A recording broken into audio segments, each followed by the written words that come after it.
Assalamualaikum warahmatullahi wabarakatuh. Kepada para penonton dan pendengar di mana jua anda berada.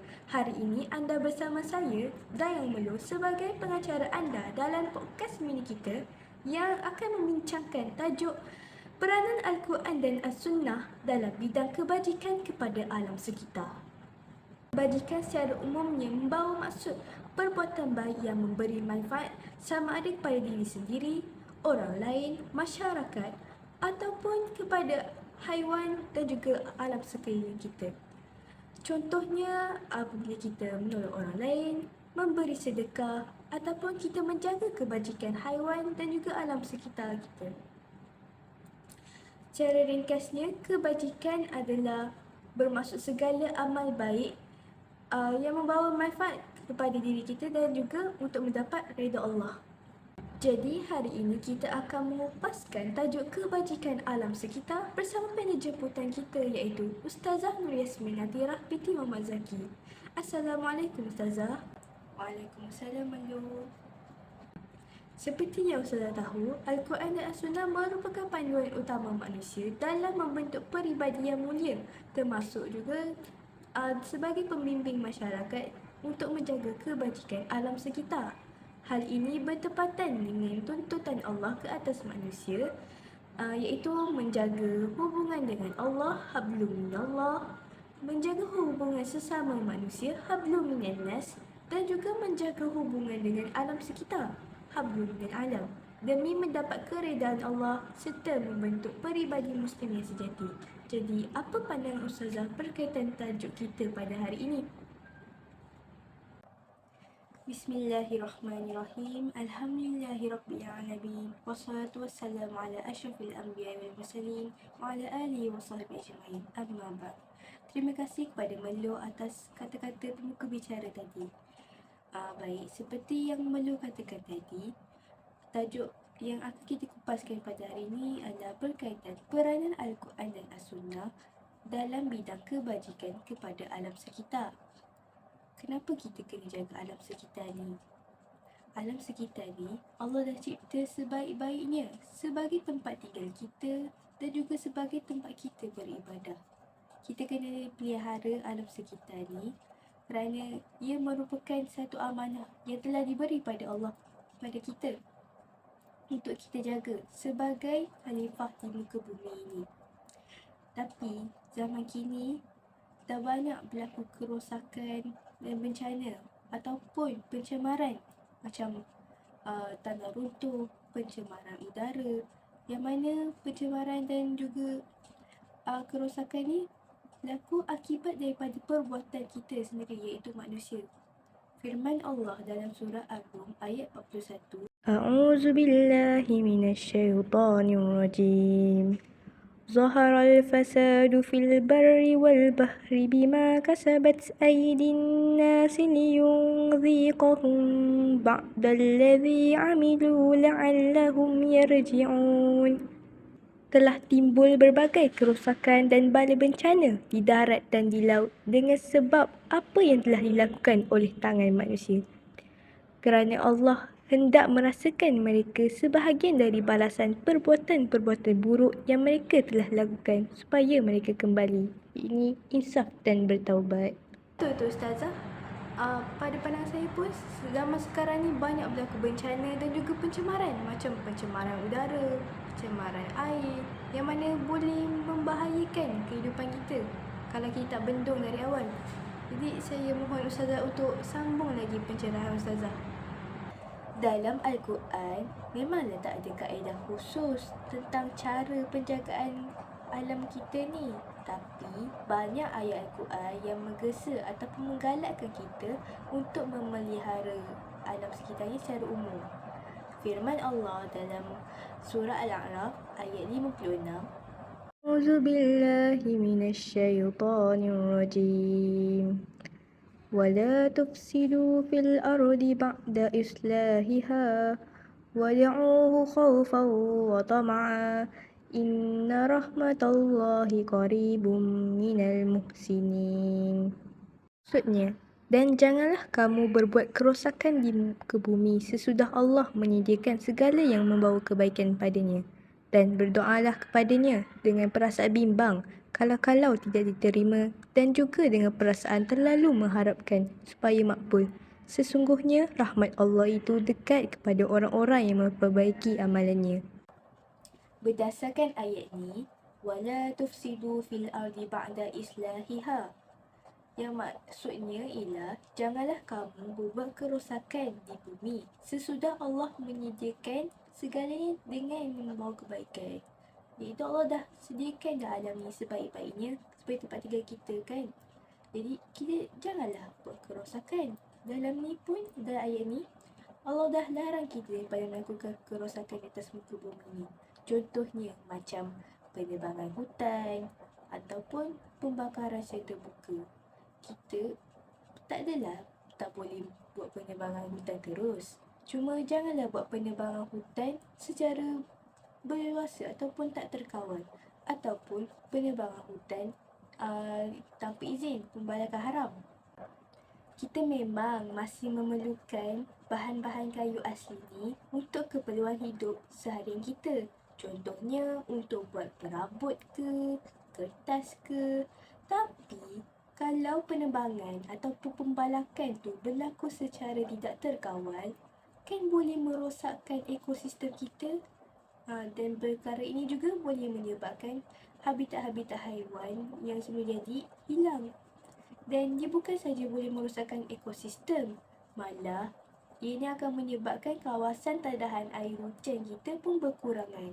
Perkara ini boleh menyebabkan tanah runtuh, banjir yang mana boleh membahayakan keselamatan awam juga.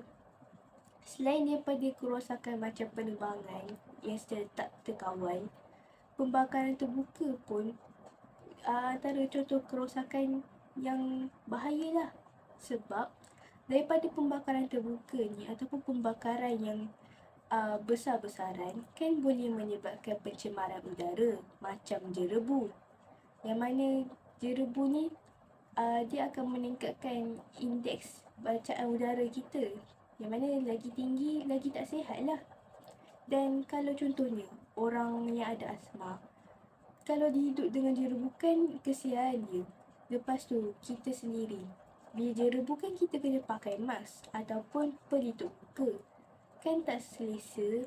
Jadi bila kita tak buat kerosakan ni ataupun kita pelihara alam ni, ini untuk kemaslahatan diri kita jugalah. Allah memang tuntut kita untuk tak buat kerosakan. Dan Allah juga tuntut kita untuk memakmurkan bumi ni. Firman Allah dalam surah Hud ayat 61. A'udzu billahi minasyaitonir rajim. Wa ila thamud akhahum salihah. Qala ya qaumi i'budullaha ma lakum min ilahin ghairuh. Huwa ansha'akum minal ardi wasta'marakum fiha fastaghfiruhu thumma tubu ilaih. Inna Rabbi qaribun mujib. Dan kepada kaum Thamud, kami utuskan saudara mereka, Nabi Soleh. Ia berkata, wahai kaumku, sembahlah kamu akan Allah. Sebenarnya tiada Tuhan bagi kamu selain daripadanya. Dialah yang menjadikan kamu dari bahan-bahan bumi serta menghendaki kamu memakmurkannya. Oleh itu, mintalah ampun kepada Allah dari perbuatan syirik. Kemudian kembalilah kepadanya dengan taat dan tauhid. Sesungguhnya Tuhanku sentiasa dekat, lagi sentiasa memperkenankan permohonan hamba-Nya. Berdasarkan ayat ni, menurut Imam Al-Qurtubi, sebahagian ulama Syafi'iyah telah menegaskan bahawa istilah al-isti'mar bermaksud tuntutan untuk memakmurkan.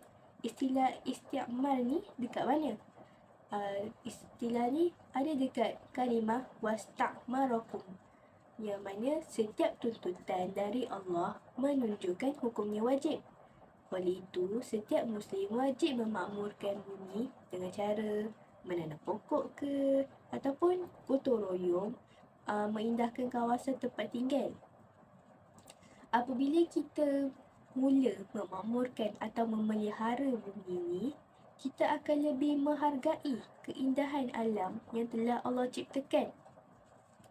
Lepas tu, contohlah, bila kita buat aktiviti kemasyarakatan dengan bergotong royong contohnya. Kita bergotong royong untuk mengindahkan kawasan sungai ataupun membersihkan kawasan sungai. Kan itu jadi salah satu nilai murni, iaitu kita dapat membentuk perpaduan. Dan perkara ni amat baiklah untuk umat Islam, sebab sambil kita menjaga kebersihan ataupun memakmurkan alam ni, sambil tu kita dapat memupuk perpaduan ataupun semangat kemasyarakatan, kekitaan dalam masyarakat. Dan perkara ni amat baiklah untuk membentuk generasi madani yang harmoni.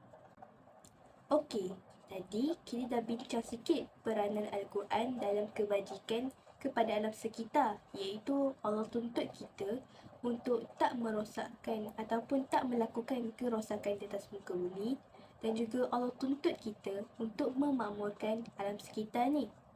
Sekarang kita nak lihat pula apa peranan As-Sunnah dalam kebajikan kepada alam sekitar ni.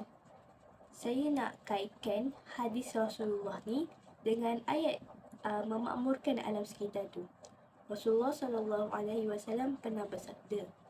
Saya bacakan hadis.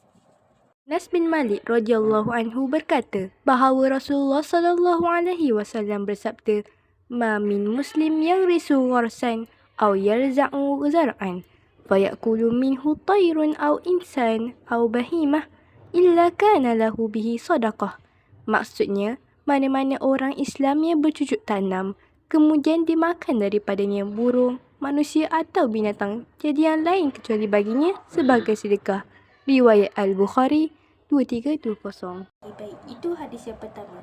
Hadis yang kedua berkaitan juga dengan menanam pokok.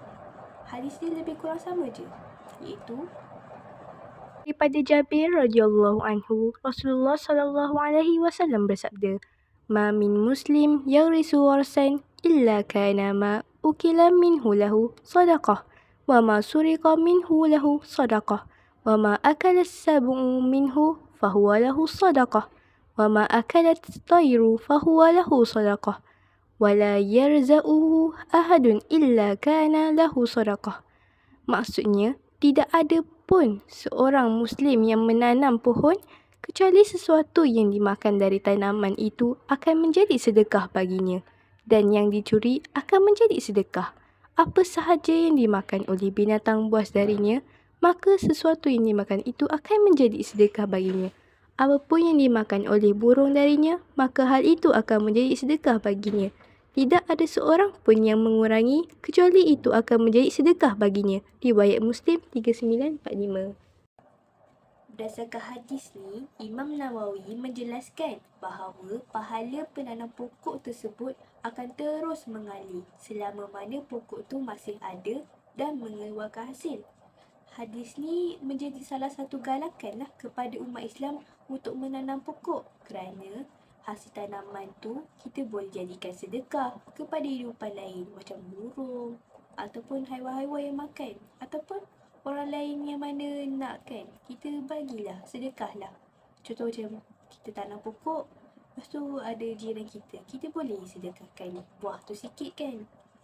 Dan bila kita amalkan sedekah ni ataupun kita kongsi hasil tanaman tu dengan masyarakat, secara tak sedar ia akan dapat melahirkan sifat pemurah dalam diri kita.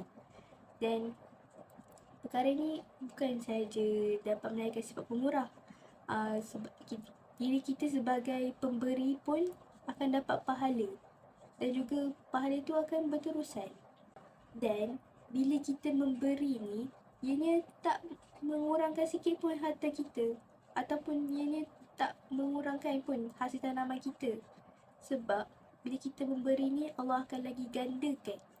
Sebab ianya bukannya kadang-kadang sedekah yang kita bagi ni, ini dibalas oleh Allah dengan cara yang pelbagai. Boleh jadi Allah balas kebaikan kita tu melalui kesihatan, ataupun Allah bagi umur yang panjang, ataupun Allah gandakan lagi harta kita apabila kita memberinya. Perkara ini sepatutnya buatkan kita lagi bersyukur dengan nikmat Allah. Dan dengan melalui benda ni, kita akan mulalah berkongsi ataupun memberi sedekah kepada orang ramai. Sebab sedekah ni kan amalan yang mulia. Kalau kita lihat perspektif ni daripada Rasulullah galakkan kita untuk menanam pokok. Daripada situ kita dapat kongsi rezeki. Kemudian kita bukan saja dapat kongsi rezeki, sambil tu kita dapat juga hasil tanaman tu. Tak adalah kita bagi sampai tak tinggalkan untuk diri kita sendiri. Masih ada lagi. Kita dapat kongsi rezeki, dapat merasa sendiri hasil tanaman kita. Lepas tu dengan cara ni pun kita dapat meningkatkan kesyukuran kepada Allah. Kan elok bila kita amalkan perbuatan ni. Selain tu, saya nak kaitkan juga hadis ni dengan ayat daripada surah Al-An'am ayat 99. Allah berfirman, A'udzu billahi minasyaitonir rajim. Wa huwa alladhi anzala minas samaa'i ma'an fa akhrajna bihi nabata kulli shay'in fa akhrajna minhu khadiran nukhriju minhu habban mutarakiba فأخرجنا منه خضرا نخرج منه حبا متراكبا ومن النخل من طلعها كنوان دانية وجنات من أعناب والزيتون والرمان مشتبها وغير متشابه انظروا إلى ثمره إذا أثمر وينعه إن في ذلكم لآيات لقوم يؤمنون. Dialah yang menurunkan hujan dari langit, lalu kami tumbuhkan dengan air hujan itu segala jenis tumbuh-tumbuhan. Kemudian kami keluarkan daripadanya tanaman yang menghijau. Kami keluarkan pula dari tanaman itu butir-butir buah yang bergugus-gugus. Dan dari pohon-pohon tamar kurma, dari mayang-mayangnya kami keluarkan tandan-tandan buah yang mudah dicapai dan dipetik. Dan kami jadikan kebun-kebun dari anggur dan zaitun serta buah delima yang bersamaan bentuk, rupa dan rasanya, dan yang tidak bersamaan. Perhatikanlah kamu kepada buahnya apabila ia berbuah dan ketika masaknya. Sesungguhnya yang demikian itu mengandungi tanda-tanda yang menunjukkan kekuasaan kami bagi orang-orang yang beriman. Berdasarkan ayat ni, Ibnu Kathir menjelaskan maksud unzuru ila thamarihi idza asmara wa yan'ih, iaitu perhatikanlah kamu pada buahnya apabila ia berbuah dan ketika masaknya. Daripada sini, Ibnu Kathir menjelaskan bahawa kita perlulah menggunakan akal untuk memikirkan kekuasaan Allah dalam menciptakan pohon-pohon tersebut daripada tak ada menjadi ada. Sebab dalam ayat ni, Allah mengajar kita untuk supaya kita janganlah makan sahaja buah-buah yang kita dapat daripada hasil kebun kita tu, tapi kita perhatikan dan kita menilai macam mana buah-buah itu jadi. Sebab kalau daripada ayat ni kan Allah dah jelaskan, Allah turunkan air hujan tu. Daripada air hujan yang sama boleh tumbuh pelbagai jenis buah-buahan, yang mana buah-buahan tu pun dia ada yang colour dia cantik, ada juga yang mana rupa dia tak berapa elok ke, yang mana benda-benda ni akan bantu kita untuk muhasabah dirilah. Dan dalam ayat ni juga Allah ada sebut kalimat mutarakiban, iaitu tersusun. Kalau kita perhatikan buah-buah yang terjadi, contoh kalau kita perhatikan pokok jagung kan daripada asalnya kan tumbuh saja, lepas tu dia bertutup. Kita tak tahu kan macam mana boleh tersusun buah butir-butir jagung tu. Jadi tu bila kita fikirkan ataupun kita menilai macam mana sebenarnya Allah buat ni. Dan daripada situlah kita boleh rasa macam segala ciptaan Allah ni amatlah hebat. Allah ni memang pencipta yang maha hebat. Daripada sinilah kita akan mula lebih mengenal Allah. Dan juga kita akan lagi rasa rendah diri sebagai seorang hamba kepada Allah. Dan perkara ini dapat membuatkan kita meningkatkan lagi akidah kita. Kalau apa yang saya nak simpulkan daripada penjelasan saya ni, daripada galakan Rasulullah untuk kita tanam pokok tu, kita memang dapat manfaat. Kita dapat beri sedekah.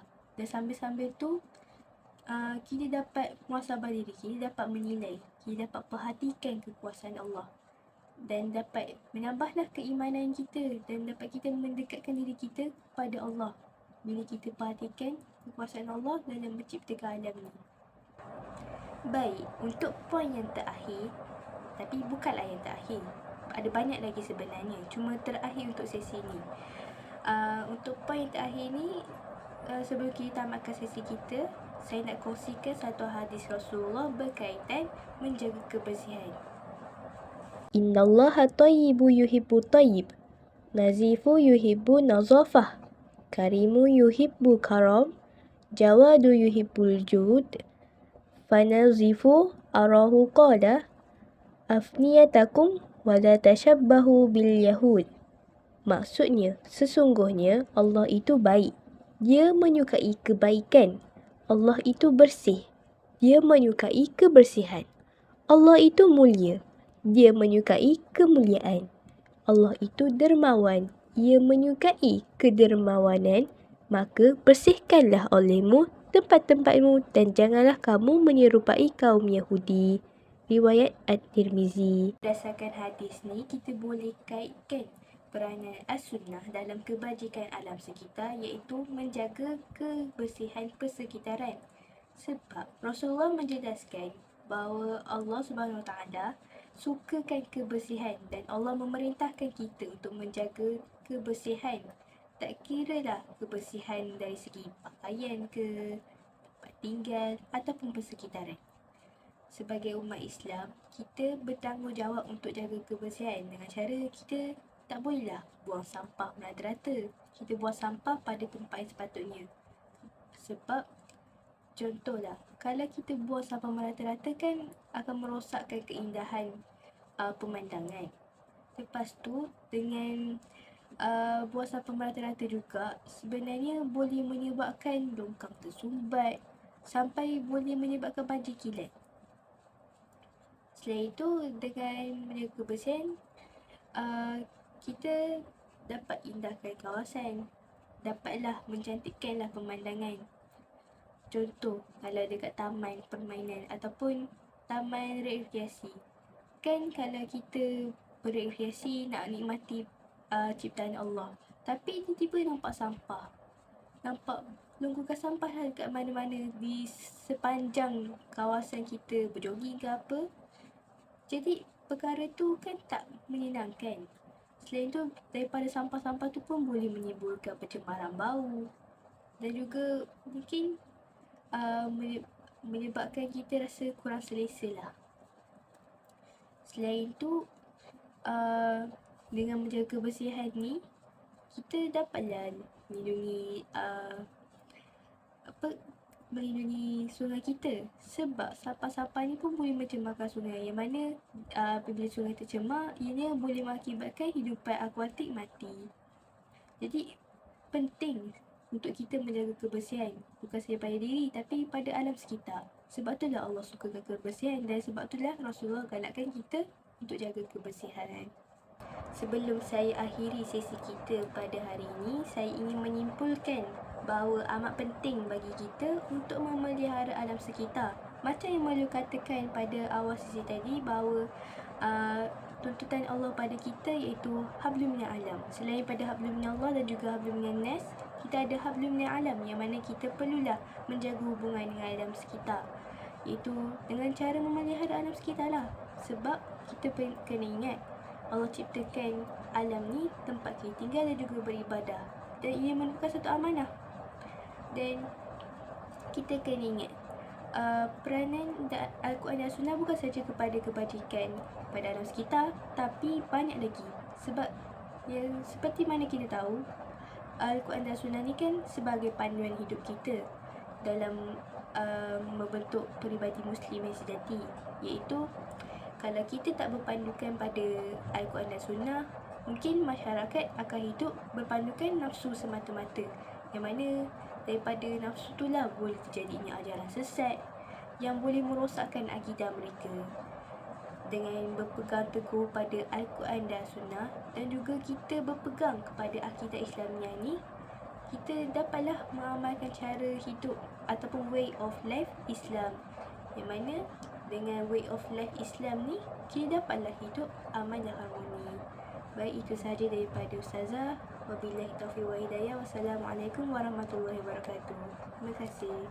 Jadi peranan Al-Quran, antara isi yang kita boleh ambil, kita tak bolehlah buat kerosakan di muka bumi ni kan Ustazah. Dan juga kita perlulah memakmurkan bumi ini dengan cara kita boleh menanam pokok, kemudian kita boleh berkongsi hasil-hasil tanaman tu. Betul tak Ustazah? Ya, betul tu Melu. Pada alam ni kita dapat perhatikan kuasa Allah, dan dengan itu kita boleh mengenal Allah dengan lebih mendalam. Seterusnya kita akan lebih cinta kepada Allah. Jazakallahu khairan Ustazah Yasmin atas penerangan yang penuh bermakna tadi. Semoga ilmu-ilmu yang telah disampaikan dapat kita amalkan dalam kehidupan seharian kita. Berakhirlah sesi podcast mini kita pada hari ini. Semoga kita dapat berjumpa lagi di sesi yang akan datang. Wabillahi taufiq wal hidayah. Wassalamualaikum warahmatullahi wabarakatuh.